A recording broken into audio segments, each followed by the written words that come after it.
আপনার কি বারবার পানি পিপাসা পাচ্ছে? রাতে ঘুম থেকে উঠতে টয়লেটে যাচ্ছেন? শরীর দুর্বল দুর্বল লাগছে? এগুলো হতে পারে আপনার ব্লাড সুগার বাড়ার সংকেত।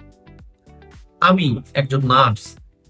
আজকে আমি আপনাদের বলবো শরীর কিভাবে নিজেই জানান দেয় সুগার বাড়ছে। প্রথম সংকেত, অতিরিক্ত পিপাসা ও ঘন ঘন প্রস্রাব। রক্তে সুগার বাড়লে কিডনি সেটা বের করতে বেশি পানি টানে, তখন বারবার টয়লেটে যেতে হয় আর পিপাসাও লাগে বেশি। দ্বিতীয় সংকেত, খাওয়ার পরও ক্ষুধা লাগে। ইনসুলিন ঠিক মতো কাজ না করলে শরীর খাবার থেকে শক্তি নিতে পারে না, তাই খাওয়ার পরেও মনে হয় পেটে ভরেনি। তৃতীয় সংকেত, চোখ ঝাপসা দেখা। সুগার বাড়লে চোখের লেন্সে পানি জমে, দৃষ্টি ঘোলা মনে হয়। চতুর্থ সংকেত, ক্ষত শুকাতে দেরি হওয়া।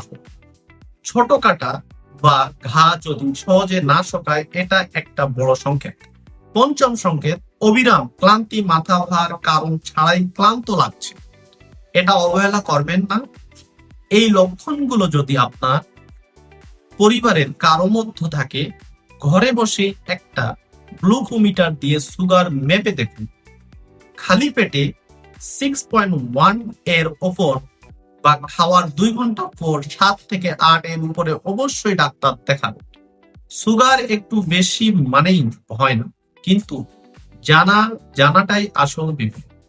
নিজের যত্ন নিন, পরিবারকে সতর্ক রাখুন। এরকম আরো কাজের তথ্য পেতে মেডিকেল স্টুডিও এর সাথে থাকুন। আসসালামু আলাইকুম।